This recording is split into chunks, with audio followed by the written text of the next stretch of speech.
Welcome to the Anonymous Andrew podcast. Life and the choices we make. The choices other people make. Why we choose to ignore the red flags. Red flags like gaslighting, cheating, addiction, mental illness, and much more. What role do they play in relationships? Follow me each week as we discuss these topics with anonymous guests and experts to hopefully become better humans, resulting in better choices. Like I say, been there, still doing that. Now on to the show. Welcome to the Anonymous Andrew podcast, Life and the Choices We Make. So today's episode is on a topic that we have covered before, and I will continue to cover it, narcissism. And it's just a topic that, while the word itself is being tossed around, I don't think the general population really understands how traumatic it is and what the true definition is. And I think we just throw the word around like my ex was a narcissist. And while many of my experts have said that all of us can be on the narcissistic spectrum, it's not true NPD, narcissistic personality disorder. So,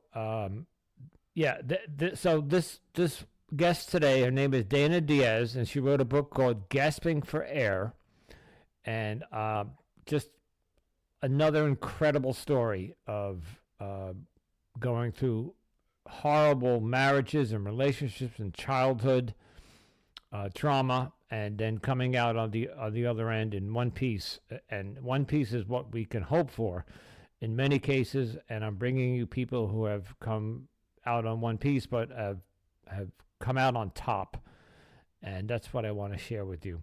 By the way, as always, I'd like you to subscribe to my show. Follow me, please. Leave a review. Give me some stars. 5 would be nice. And I did have a book contest. It's still going on, I think. But we're going to be doing more contests. We're going to be giving away many things over this summer. We're going to have a summer-filled contest, gift cards, and maybe more books. So, but you must be a follower and a subscriber in order to enter the contest. So let's get on that platform and hit that follow button. So, all right, on to the interview. Diaz. Enjoy.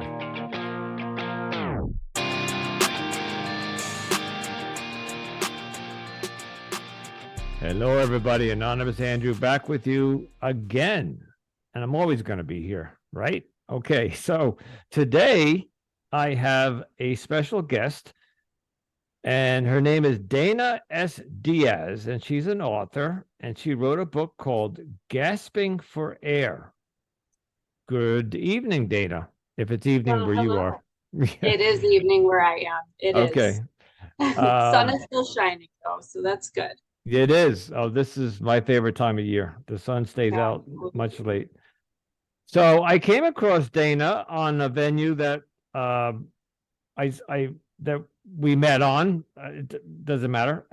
And I read her bio, and ladies and gentlemen, once again, we're going to dive into the topic of narcissism.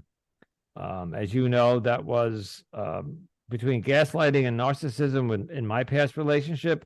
It kicked my ass, and I am happy to have anybody that wants to come on and share their story. So, Dana, let's start with your story and how you came to write this book. All right. Well, Gasping for Air is about my previous marriage. That relationship was 25 years too long, unfortunately. And we had a child out of it as well. But the interesting part about it is that I was actually raised by a narcissistic stepfather and my mother, who gaslit me and enabled and excused the narcissism. But that narcissistic abuse as a child came also with the physical abuse. I mean, I was told every single day nobody would ever love me. Nobody wanted me. He shouldn't have to pay for me because I wasn't his. And, it went so far as, things like, I remember my mother hurt her shoulder, but, we weren't allowed to go to the doctor. He had a checkup every 6 months, but she couldn't go to the doctor because we just weren't allowed. He was important. He was entitled. Everything was all about him and nobody else. So I was I was literally raised every single day with that mentality. And by the way, my mother went over a year suffering with her shoulder because I found out he didn't even have medical insurance on her because it was too expensive, but he had medical insurance for himself. Of course. So, he was a typical we do throw the word narcissism around way too much in this society. It's thrown around way too freely. There is a difference between somebody that has narcissistic qualities or even just has a really, really healthy self-esteem versus somebody who is what I call a malignant narcissist, which is unfortunately what I've encountered most in my life, which is somebody who actually intends to cause harm, whether it's emotional, physical, however the damage is. Sometimes I've suffered financial abuse. I'll get to that, but there's various, there's a variety of ways that they abuse you. There's even sexual abuse. I've heard so many stories from other victims, but it all started with this, with my stepfather, and I saw him for who he was. Even as a young child, I remember, saying to my mother, you're going to let him treat me like this? You're going to let him talk to me like this? But she was so submissive. She would tell me just be quiet, or he never said that. That's where the gaslighting started, but I didn't know what gaslighting was at the time. There were even things that were said or that happened. She was 2 feet away, and I would look at her and she would act like nothing happened. Yeah. And I would actually say to her, I know you just heard that, so don't tell me that he didn't just say that to me. And she would just wash the dishes or clear whatever she was doing. She would just ignore it. Mm. And so, with narcissists, the thing is, if you don't get on the narcissist train and, fulfill their ego and give them the power and the control and all that, if you don't submit like my mother did, you're a problem. Mm. You are a problem.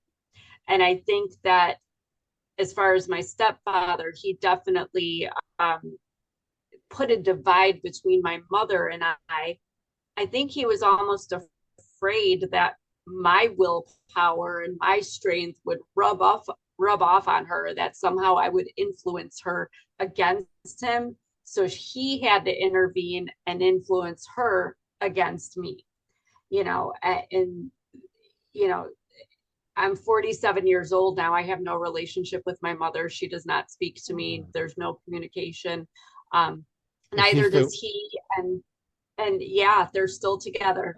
They're still together, and they have a child. I was not his biological child, but they did have a biological child together who, is of course the golden child, because, my brother, I love him, but he did everything mom and dad wanted him to do. Everybody submitted but me. And it's because I saw through it and I thought it was bull, and I wasn't going to do it. So by the time I was 18, I knew I was out of the house, and he had already basically pushed me out. The sad part is, it's interesting to me that narcissists have this tendency. They all have the same MO. They like to call people crazy when somebody becomes a problem or a threat. It's like their only way that they know to discredit people that might influence others against them. But they are smart because they get in there and discredit you before you can say anything against them. And it's just, I don't know about you, but I am exhausted of playing the games. It's just constant manipulation and constantly gauging, the energy in the room and what's going to happen next, and trying to, everyone's trying to determine their next move. And I mean, it literally is emotionally exhausting. It wears on you. But you know, they definitely did the crazy thing. At one point when I was, I want to say 16, 17, he had actually convinced my mother that I must be high on drugs. I'm nuts, sent me to the loony bin. You know, I never, to this day, I've never done a recreational drug in my life. I could probably use pot, but I've never smoked pot or taken a CBD gummy or anything. But but he had convinced her. He was trying to get rid of me. Unfortunately, the insurance ran out because I was sharing a room with a 12-year-old girl who had committed murder. She murdered her best friend. There were other people there, and it's no offense against those with mental health issues, but you go in a place like that as somebody who doesn't have issues, you almost go crazy in there. Yeah. And it was just such, you want to talk about trauma after everything I was going through daily in that house. It was traumatic. I got out of that house so fast when I was 18, and my mother did not stop me. She never ever came to my rescue, never came to my defense, even as an adult. She just submits to her husband. So how I would fall for a narcissist and marry one is beyond me. But I think that, and I think a lot of people can appreciate this, when you come out of a bad childhood, especially when you're devalued and you're made to feel so worthless and insignificant. Especially I was always punished with silent treatment. They would go Uh, days, sometimes 3-4 weeks, literally. I was nowhere. They didn't see me. They didn't hear me. It's like I wasn't there. Um, and that is just so intentionally cruel to do that to another human being. And I was a child. child. So coming out of that house,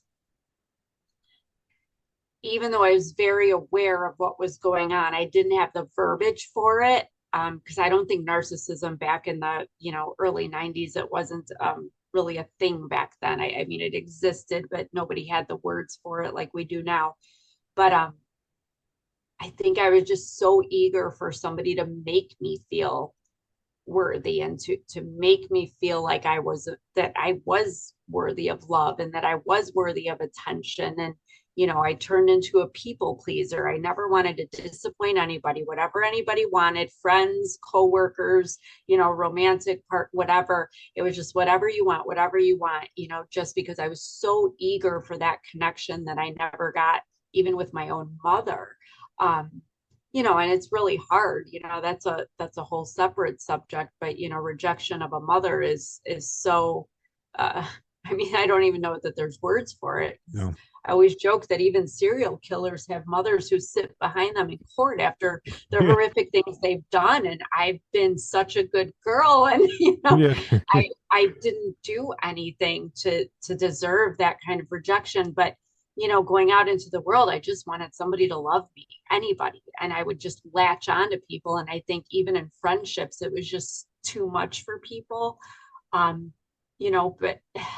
but I met this guy, and he just, he would always say, it's you and me against the world. And his dad just loved me, and I adored his father. And his mom, she was a little more, I think moms are always a little more protective with their kids and who they choose. But she came around too, and his sister became my best friend, and I had a family finally. And I had a tribe. I belonged to them. And honestly, it it sounds so demeaning to myself, but considering where I came from, it actually felt good to belong to somebody, even in that romantic way. He wanted me, nobody else did. My own mother and father, stepfather, nobody wanted me, but this man loved me. And I thought I was on top of the world for like 3 weeks. And then, you know, then the red flags, and like I said, I'm 47 now. So in retrospect, you know, I wish that I had had that person, whether it was a mother or the best friend or somebody that would tell me to listen to the red flags. Um, but I didn't. I hate to say it, I turned into my mother. I Oh, was excusing it. Oh, he just had a bad day. That's why he got angry. Angry was what I called when things started flying across the room at me, or a crowbar was swung at me, or a door was slammed so hard it came off the hinges, or the holes he would punch in the wall. He was just having a bad day, and then his mother, I kind of confided in her, like trying to get an idea, like they were such a beaver cleaver nice family, like I didn't know where all this was coming from with him. um but she would just say, oh well, all the men in the family have anger issues, and it was kind of a family joke. But it wasn't funny at all. And then he started doing the silent treatment very early on as well. And I think I tolerated it because I was so used to it. I didn't know any other way. I just figured when he went silent for a day or two, it was like, okay, I must have done or said something he didn't approve of. So then I would, like, I mean, I couldn't even function. I was going to college full time. I was working full time. I had a full plate. He had me moved in with him, by the way, within 6 weeks, because it was a good idea and he had all these rational reasons, and they made sense. And so here I was now living with this guy and just telling myself, okay, he had a bad day, and it's going to be all right. And we're just really stressed out because we have bills to pay. And maybe I'm being a little, irritable because I've got a final exam that I'm anxious about, or, then I started blaming myself because it must be me because I was the common denominator, with my parents and with this guy. It's got to be me. But it was weird because when I wasn't around him or when I wasn't with my parents, the world received me just fine. It was just them. But again, I think I was just so used to it. It's not like I hadn't been asked out, on dates by nice people, but I didn't know what to do with it. It was also almost boring when I thought about some of these guys that asked me out. I liked them, but I didn't know what to do with nice. I didn't know what to do with somebody that held a door open or a car door open or actually wanted to take me to dinner. You know, it's just, it you was a just fall foreign into a concept. situation. Yeah. And so, there's so many people that even now that this book has come out, people that know me that have read it, well, if it was so bad, why did you stay? There's a lot of reasons why somebody might stay, and my go-to is, I'm just talking right now about the beginning of the relationship with my ex, but by the end of this 25 years, where we had been married just shy of 20 years, had a kid, we had a house, we have a whole life together, it had gotten very violent. There were death threats. There was a knife incident, a gun incident. Even after the divorce, police wouldn't get involved because he'd done nothing wrong, and I had no video proof or any solid proof. But it's just really frustrating to try to explain to people that it's not as easy. You think that in a situation like that, you would just walk away, but it's not that easy. And when you're in a situation where there's violence and somebody wants you dead, it's not safe to walk away. You can't just get up and leave because, I mean, like I said, a lot of the more violent things that happened after our divorce. So, it almost turned into, like I say, it's like Survivor. Like it almost wasn't going to be done until somebody was dead. And even with the book coming out, I should have been happy. I'm a published author. This is great. I'm helping victims of abuse, realize what they're going through and maybe give them hope that there is life after that relationship and that you can prosper. And I've been thriving. I've been doing so well, but I'm terrified. I am still to this day terrified. I still have multiple video cameras around where I live now. I worry when I leave the house. I just had a friend last week.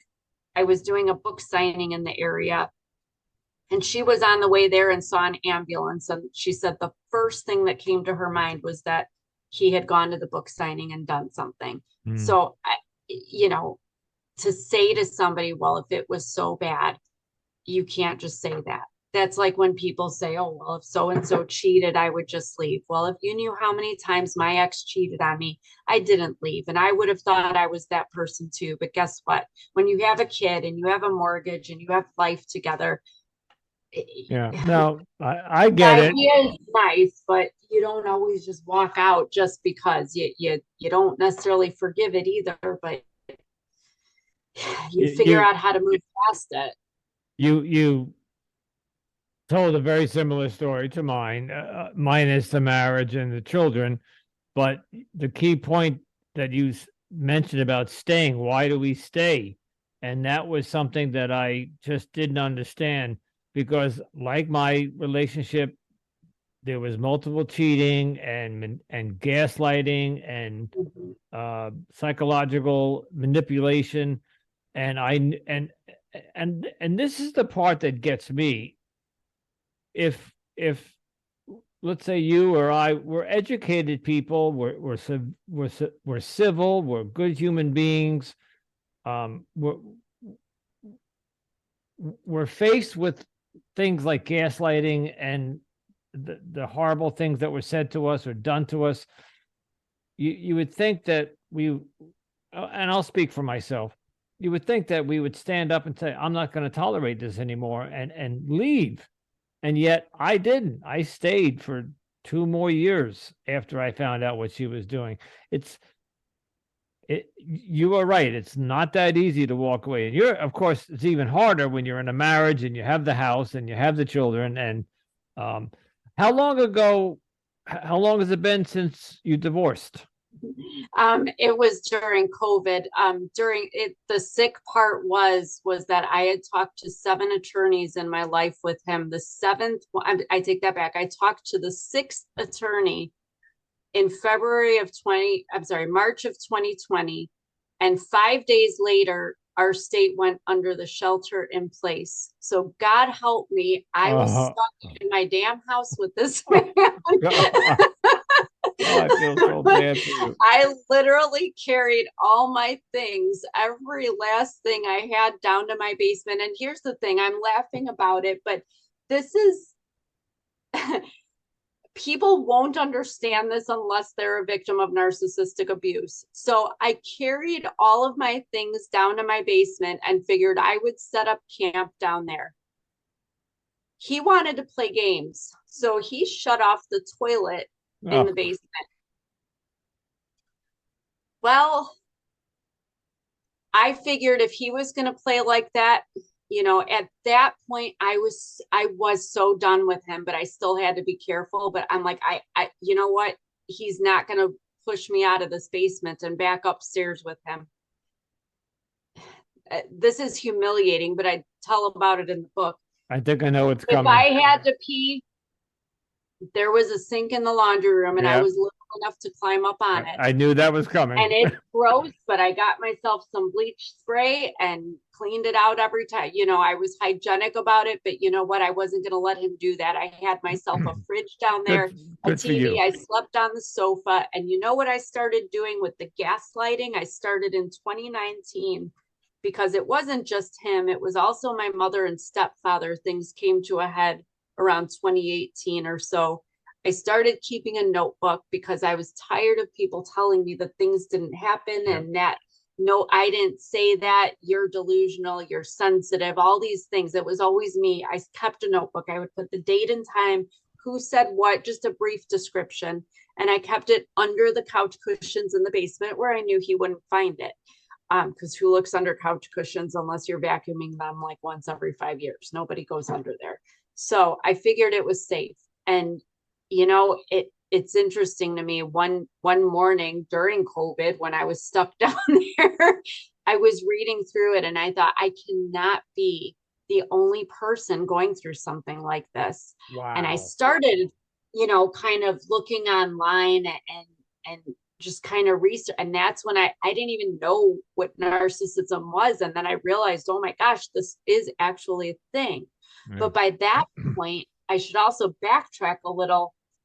Living with the constant stress, like you said, the psychological manipulation, constantly questioning, did I hear Insanity. that wrong? Am Yeah. I being sensitive? Is my Mm-hmm. perspective skewed? Was I not understanding that right? Maybe it was me, the constant stress, the cortisol pumping through my system, that stress hormone. I started feeling really sick. I had dozens of symptoms. I need basic things like tension headaches, horrible digestive issues. I mean, Yep. I would be constipated for up to 5 weeks. Sorry for the TMI. My hands would go numb all Yep. the time. Sometimes my entire arm would go numb. Sometimes if I sat for too long, I was like 100-year-old person trying to stand up. Like my heart rate was dropping fast. I was getting dizzy. I could go on and on. After about 2 years of testing and dropping, I was down to 93 skeletal pounds. Something was wrong with me. I finally had a neurologist and a functional medicine doctor get me tested by Mayo. They discovered that the stress hormone cortisol was so astrologically high. To give you an idea, levels should be between 100 and 600 at various points throughout the day. Mine were consistently over 2,500, even Wow. while I was sleeping, because I was in a constant state of fight or flight and a Fight or constant flight. state Yeah. of fear. And it turned my body autoimmune. I ended up with a lung disease. It's all irreversible. Fortunately, now that I have been out of the relationship and I am safe now, my nervous system is still finding its way to some regularity. So I've put some weight back on and I'm able to breathe a little better. I don't have to be on my oxygen machine as much, but there's always that. I mean, I have EpiPens in it. I have like a diaper bag that I have to carry with me everywhere because of all the, things that I could be fine right now and in 5 minutes crawling to bed because I'm going to vomit or my head's just, I get a migraine or my vision goes blurry and, my heart, I've got all kinds of heart issues. It's just disgusting that narcissists, they may not, well, my stepfather was physically abusive as well, but literally you could call it a supreme form of bullying, you could call it psychological abuse, verbal abuse, whatever it is, it can affect a person's physical health. Oh, People tell me let it go, put it in the, I can't. It no. is holding on to my physical body the rest of my life, and every time I get dizzy because I can't breathe or that I have to go on my oxygen or whatever, all I think is of these, forgive me, these a-hole narcissists who did this to me and are walking around perfectly fine with a perfect conscience and getting away. I mean, what they have done to me is, it should be criminal. If my ex had actually shot me when he was shooting his gun at, outside my bedroom window, or if I had been stabbed with a knife like he tried to get in the house and do to me one night, that would be criminal. But the fact that nothing was, you know, physically done Yeah. to me as a sort of assault, it's not considered criminal. And that is wrong. It is wrong because I have found, as much as I have tried to stay off social media just for privacy, you know, I have been propelled into it, with the books. And it's just astonishing to me how many victims of narcissistic Yeah. abuse have the physical repercussions like I do. And they stay, and some of them still stay. And so, to give you a little perspective on that, just from my own, psychological evaluations of myself and other people that I've talked to, the other part of why we stay is because we have hope. These people, they've done awful things to us. They have not been good partners or friends or parents or whatever their relationship, but they're not always that way. No. We No. don't get into relationships with jerks. I mean, if somebody was a jerk to me like that, the first couple of dates, I'd been like, no, you're No. not, I'm good. I'll see you later. Best wishes. But the thing is that all this crap happens but then they do that thing or say that thing, and they're holding your hand and they Yep. love you and cuddle Yep. you and say, oh, Mm-hmm. let's go out to that fancy dinner for your birthday, or hey, you know what, you wanted to buy whatever this is, let's go out and buy it. And you think, oh my gosh, this person really does. I've thought all this time maybe they don't, or I've questioned it, but this shows that they do. They're breadcrumbing us. They lure us back It's in. And so they're very calculating. they do. When they feel like they're losing us or that we're onto them, they do or say that one thing. And they always do that in front of an audience. So Oh nobody yeah. would believe us anyway if we said, oh, well, and you don't want to tell people because people won't believe you. No. So that it's that nagging question, why do we stay? Because I beat myself up for that Yeah. one. Me too. I knew the day I married him, when the wedding march started playing, I literally panicked, and the first thought in my head was, what the hell am I doing? Mm-hmm. I don't want to marry this guy. But I was so afraid I was going to be alone. He wanted me, nobody else did. I Yeah. thought, okay, but he's good to me sometimes. I The bad stuff we'll get through. Nothing's perfect. I gaslit myself. And so I Yep. think the part of the healing process that I can give you and other people, because I can honestly say it's taken a while, but I'm on the back end of it now. I'm in the home stretch, is just forgiving myself. And what I am forgiving myself for is for having hope and having an open heart and loving somebody that didn't deserve the love that I gave to them. And that doesn't mean that I'm stupid. It doesn't mean I'm a bad person. It doesn't mean anything about me. It's all on them. But I had to forgive myself because, we all want to be rough and tough and say, oh, if that person did this, I'm out and this and that. But at the end of the day, humans, we want to connect. We want to feel, like we want to belong. We want to have our people. And when we have time and effort and care and all these things invested with somebody, who shows the ability to reciprocate that, even though they don't always, um, some of us just don't lose hope because we believe so much in that love, and we believe so much in humanity and people that we just figure we can love them Yep. enough that they'll choose to love us back in the same way. It's just unfortunate that narcissists, at the end of the day, they're for themselves. Yeah. They They're, just don't care. They have no ability to consider another human being. they're not self-aware. They have no empathy. No. I went through the exact same thing towards the end, and when I got out, I said I can't be the only one that went through this because I felt alone. I also had many people that didn't either believe me. Some of the stories that I was telling them, they were like, "No way," because they met her and like Right. him, they were charming around other people. Oh my God, can they put on an act? And Yeah. when then I would call them that not my friends that night or my support group or whatever and say this is what they really like. They look at you like well, that's not what I saw. Um, and also I want to tell you that thankfully, and I'm sorry that the physical aspect of what you went through and that you're going through manifested to where it got to, but I too got sick.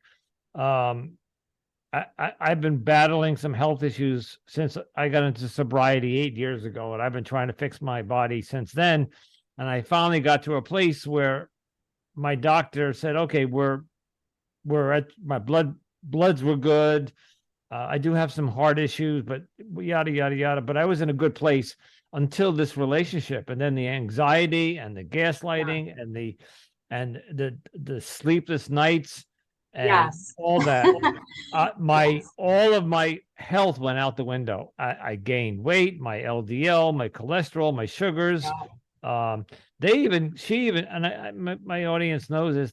My narcissist partner, or I'm reluctant to call her a full narcissist, but she's on the spectrum, got me to go on psychological medication because they thought she made me think that I was really crazy. Yeah. Yeah, I've been there. I've been Yeah. there. Yeah, Okay.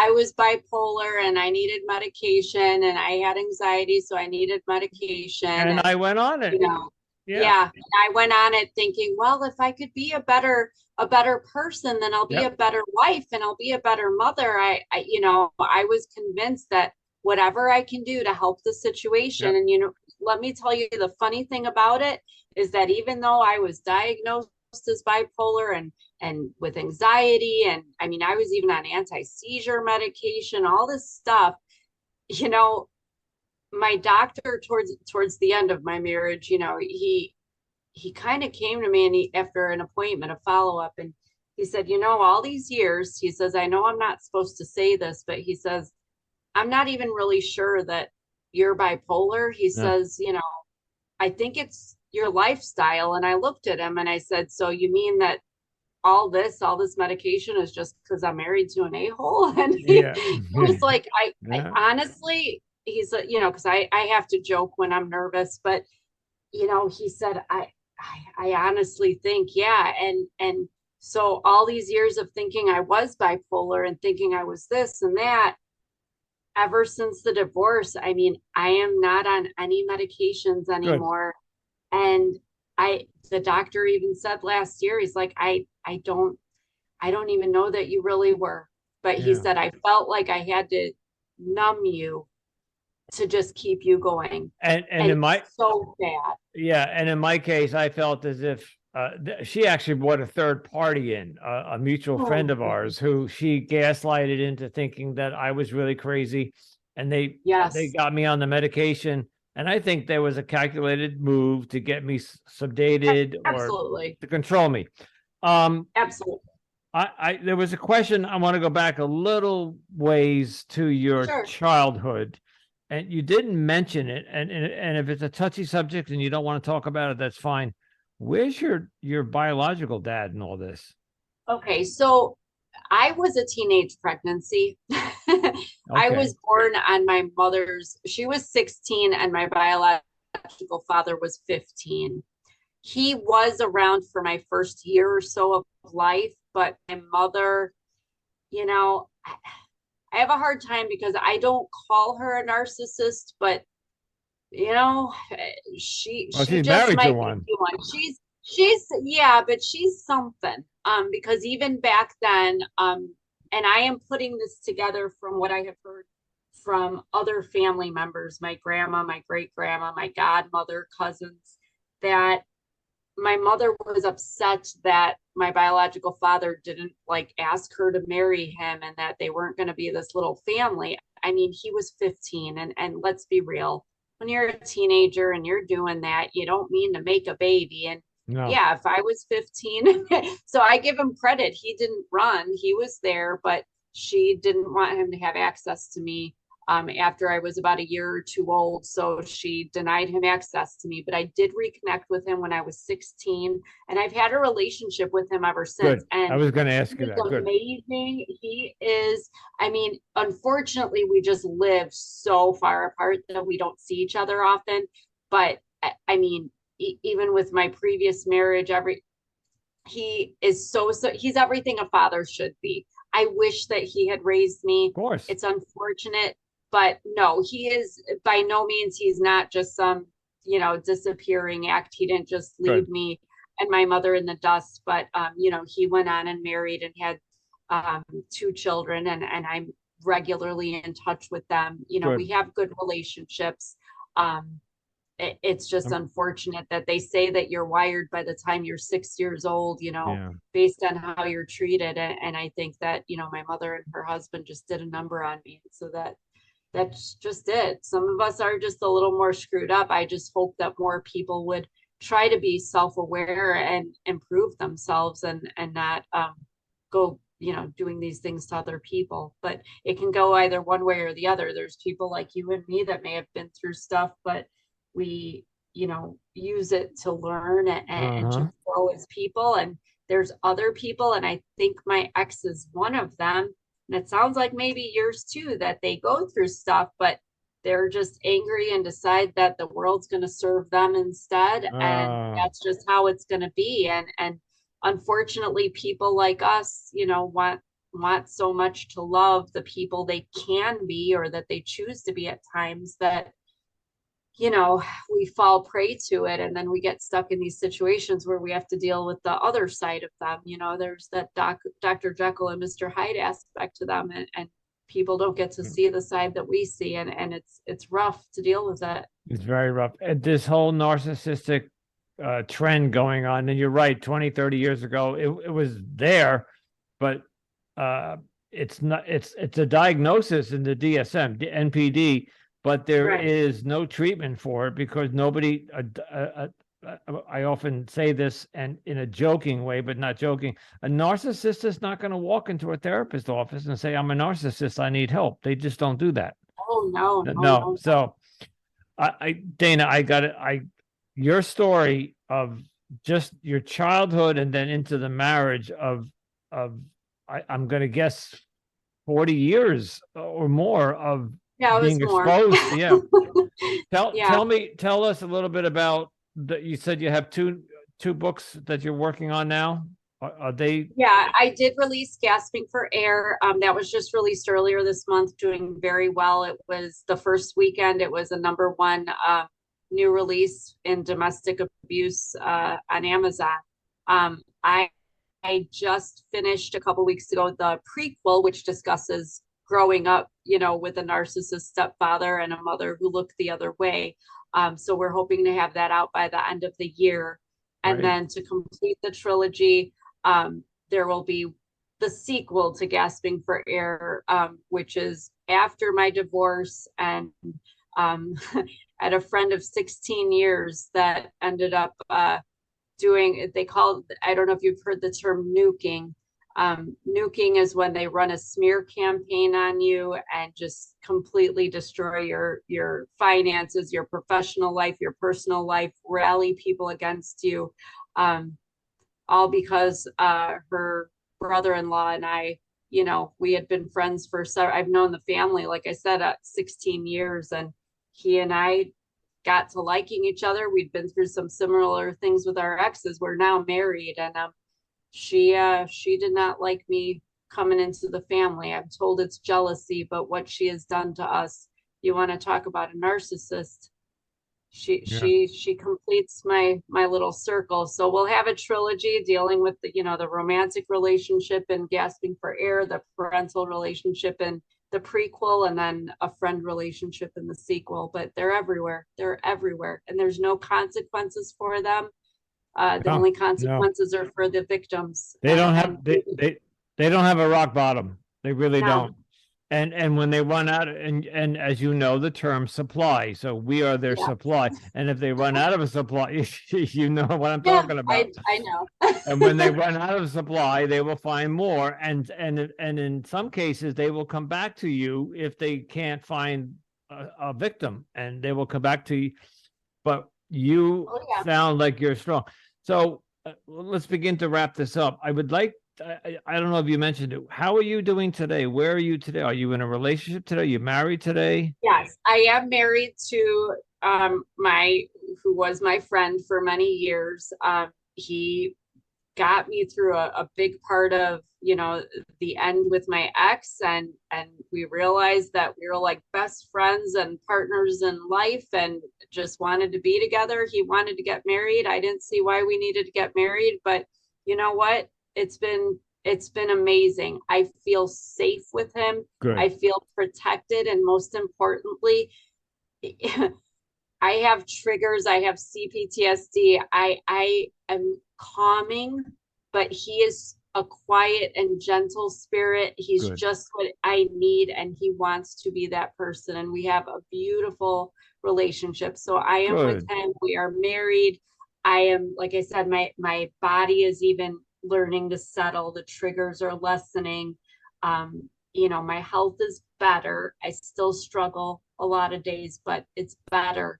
um, but definitely there's life after a narcissist. And Thank I you. can honestly say I don't even hate my ex. I don't know why I don't hate him.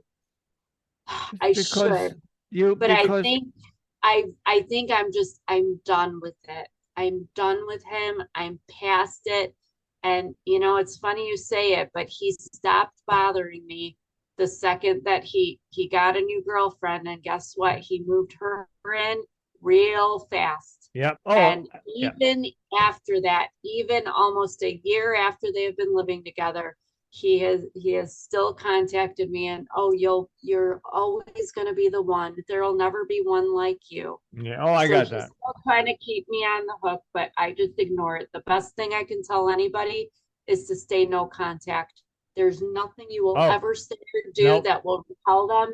You just leave it alone and move on with your life. I've had It no gets contact. better. I've had no contact for 8 months, but I did hear through the grapevine that the person that she brought on board to the narcissists and gaslighters will sometimes bring a third party in to help them, Yeah. unbeknownst to them. That person happened to have been a friend of mine. He got in contact with me. I stopped being friends with him because that's another whole story. But he contacted me and said to me, she's trying to get me now to uh, be romantic with her because I walked away and she was devastated because I left her. So anyway, I just Yeah, she wanted to. was trying to get to you. Yeah, So she's trying to get to you for yeah, sure. absolutely, yeah, and I don't know if it was her sending me the message or him because it was an anonymous type message, but they wanted me to know that she moved on or tried to anyway. So Dana, wow, all I can say is wow, what a your character strength and your perseverance is just amazing, and Thank your you. story is what I had the exact same thought that no, I can't be alone in this. There's got to be other people. And I have found so many people over these past, I've been doing this now about 4 or 5 months. It's amazing how much that's happening, but that, and thank you for saying that there is life after it because I didn't think so. I thought after that relationship that I was done. And I'm now starting, like you, starting to heal. Or you're remarried, but I'm still single, and I'm trying to move on and heal. And I hope that one day I will find somebody that will treat me and accept my love and all that stuff. So You I want will. Everybody, there's somebody for everybody, but and we don't necessarily need anybody. We just need to love ourselves in that's the what I'm end, working have on right enough now. self-respect, and that does take time. This is all new to me, honestly, but once I started, caring about myself and taking care of me and Good. setting some boundaries to what I expect from people as far as treatment, things started to turn around. And I'm just learning that. So hopefully I got to heal some more, and Takes I'm going to time. take some time. So Dana, I want to thank you so much for joining us. Thank you. Everybody, Dana Diaz, she has a book on Amazon, and it is a bestseller in the domestic violence, and it's Yeah, called domestic abuse called Gasping for Air. Gasping for Air. And you have two more books coming out, and Two more books coming. listen, please reach out to me when they're out. We'll do another interview and we'll talk about it. I would like to get your book out there. And thank you. Amazing. Thank you so much. And just hang in there. We all have to stick together. We have strength in numbers. We're all going to We be are. okay. And as long as people know that there is help and life after this, and if you are to all those in a relationship that you're hearing this story resonates with you, reach out. You can either reach out to myself, reach out to Dana, or anybody that you can get out. But you need to be safe. So, Dana, Yes. have a great evening. Thank you. We'll Thank talk you. You again soon. too. I'll put all Sounds your good. I'll put all your information in the show notes so people will know where to get your book and contact you if they need to. I appreciate it. It's been a pleasure. You take care.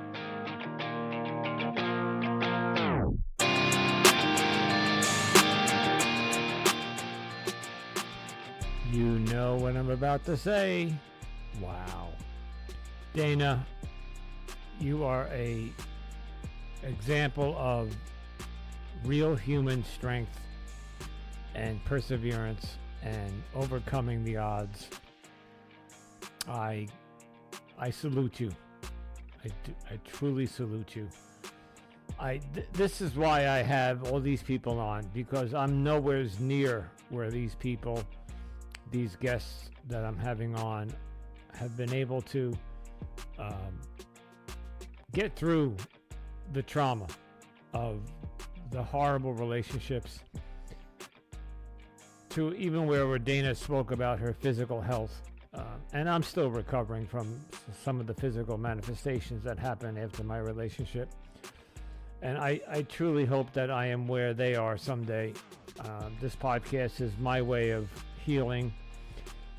So speaking of podcasts, please, as always, please leave me a review, give me some stars, and at least follow me.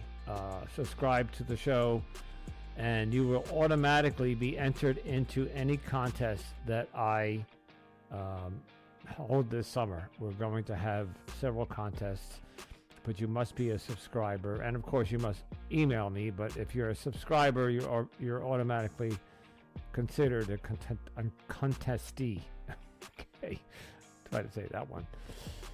All right, ladies and gentlemen, thank you for listening. As always, if you're going to make a choice, please choose wisely. Until next time, ciao.